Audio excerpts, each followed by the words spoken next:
Have you ever wanted to get hands-on experience with a power station before having to spend thousands of dollars to use it on your own? I just attended the Anker SOLIX E10 Open Day, which is an event that was held in Los Angeles. So I flew from Idaho all the way to Los Angeles to go see what this was all about. One of the best things about the Anker SOLIX E10 system is that you don't even have to use solar panels in order to get a return on investment. For example, in this setup, solar panels are not installed yet. But because their power company uses peak power pricing, where one part of the day it's cheaper and another part of the day it's more expensive, they can recharge the E10 while power is cheaper and then run the house off of the E10 from the battery while power costs more. This is called arbitrage, and it actually helps them save a lot of money every month without even using solar panels. But then adding solar panels to it makes it possible to do this even better, where you can run more of the house off grid, as well as use it as backup power for power outages. And that's what Tex and Fernando and these other content creators and installers had talked about at this event,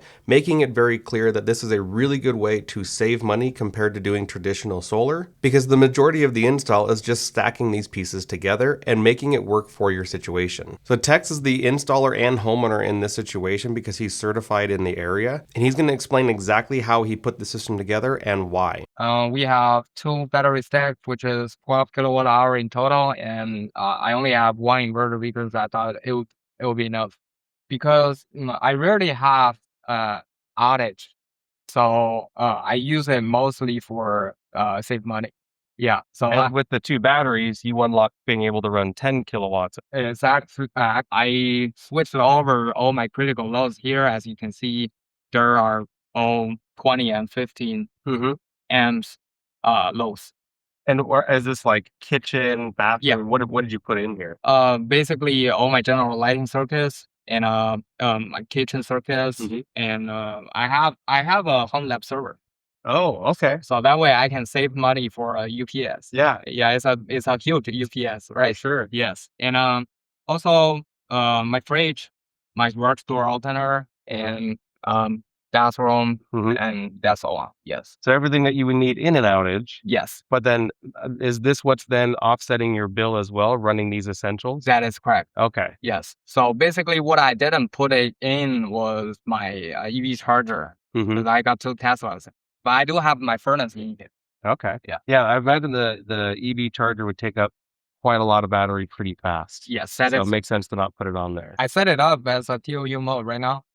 Time of use. Yes. Do you have that with your electricity company here? Do you have changing rates? Yes. Okay. Yes. What are the rate differences?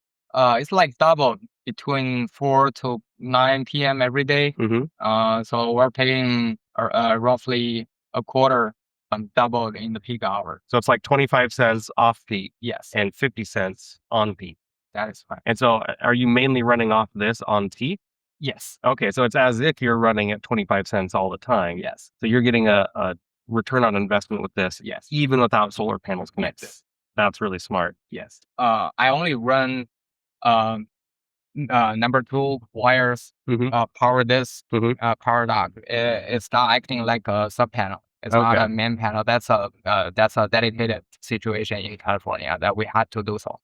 So you can't go above 100 amp service for it? You can only do 2 amp? We actually can. Okay. But it would just cost too much because the wire is way too big. Oh, I just ran some 2-aught cable, and it was only like 18 feet.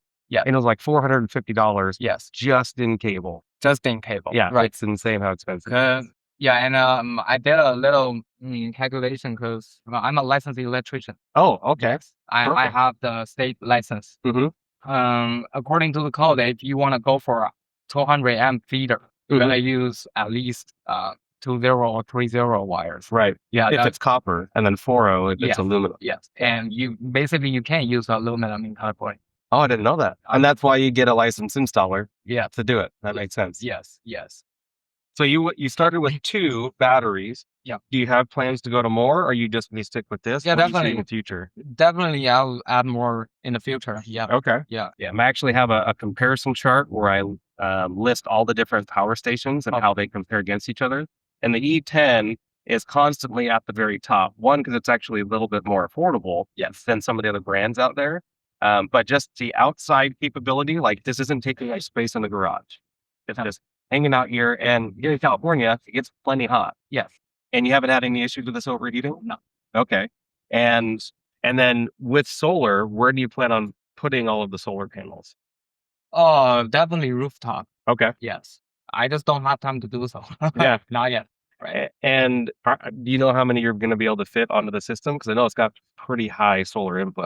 I would do as many as possible Okay. to fill the entire rooftop. But in my opinion, the solar is actually the cheapest part of the whole system, but it's also the lifeblood because it's what's going to allow this to work off grid or when the power's out and help offset bill even more. So maxing out the solar is always my opinion. Yes. As long as you have the room for it. Yes. I know some people will do like solar carports. So they'll like put one on the side of the house just so that they still have the ground space usable. It has 2 setup entities. Yeah. Yes. And the most impressive thing is the maximum power input is the high voltage. quite high. Yeah. Yeah.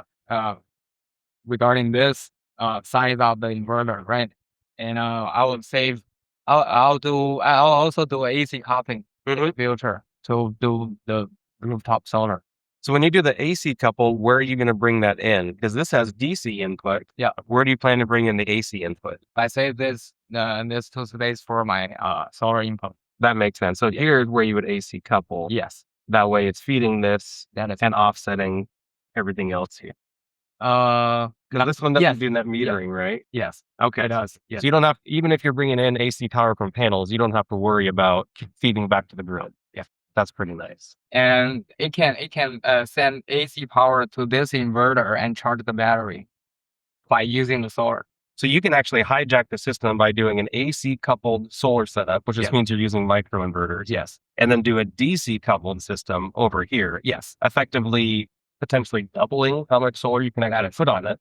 But you would have to have something like this. Yes. Right? You can't just plug the microinverter directly into this. Yes. And then because you have everything centralized here, you're taking care of the house, charging everything. Yes. Yeah, I could see with having even more batteries, you could definitely look at EV charging.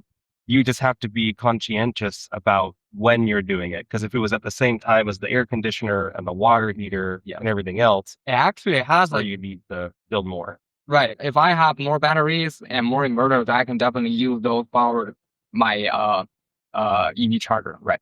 Yeah. Well, this is a sweet setup, and especially the smart generator that backed up. Yeah. I know for my setup, I did a really large propane tank, but it's because it's at my cabin. And there, if we get a ton of snow and there's, the snow is covering the solar panels, I want to make sure we still get charged up. Yeah. So, I put mine on a really big propane tank. I put the whole system right here on purpose because I got my gas meter right here. Ah. Yeah, it's a tri-fuel generator, so I can easily make an outlet from there and run out like steel pipe here. That's one of the reasons why I like this one so much is because it's tri-fuel. Yes. Because I have natural gas at my house too. Yet on my cabin, I have propane. Yeah. So in the event that I want to change my setup or move it or just use a different fuel source, I have that option. I'm not buying multiple, just one and done. Yes, right. I'm all about that.